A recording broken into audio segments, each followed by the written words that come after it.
BSc from Sangai international university. 2021 to 2023 MSc from the same Sangai international university. ఇది కాక ఆయన రాశాడు చూడండి, ఇది ఒక చాలా వ్యాలిడ్ పాయింట్.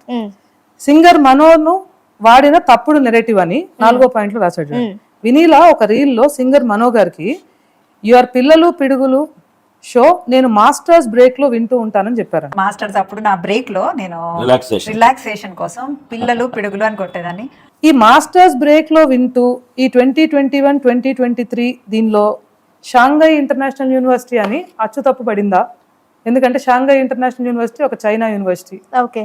ఈ 2015 to 2018 ఈ యూనివర్సిటీలో చదువుకున్నారు. సంగై ఇంటర్నేషనల్ యూనివర్సిటీ మణిపూర్ అని మేము అనుకుంటున్నాం. ఓకే, ఎందుకంటే కొన్ని రోజుల క్రితం వరకు ఈ సంగై ఇంటర్నేషనల్ యూనివర్సిటీ మణిపూర్వి సర్టిఫికెట్స్, బ్యాక్ డేటెడ్ సర్టిఫికెట్స్ కూడా కావాలంటే ఇస్తామని చెప్పి ఈ ప్రెషర్స్ కన్సల్టెన్సీ వాళ్ళు చెప్పారు. ఇప్పుడు చెప్పట్లా. సో ఆ బ్యాక్ డేటెడ్ సర్టిఫికెట్స్ ఎందుకు ఇస్తామన్నారు అనేది మీకు తెలియాలి. సంగై ఇంటర్నేషనల్ యూనివర్సిటీ అని కొట్టండి, వికీపీడియాలో క్లియర్ గా వస్తుంది. ఏమని? It is డీలిస్టెడ్. యూజీసీ వాళ్ళు దానికి కారణాలు ఏం సైట్ చేశారంటే 2015 లో ఇది మొదలైంది, అంటే ఏ ఇయర్ లో వినీలా గారు డిగ్రీ క్లెయిమ్ చేస్తున్నారో బిఎస్సి అప్పుడే మొదలైంది.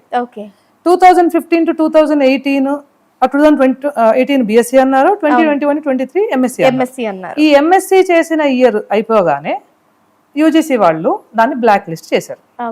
అంటే ఆ యూనివర్సిటీ డిగ్రీ యూనివర్సిటీ వ్యాలిడే కాదు.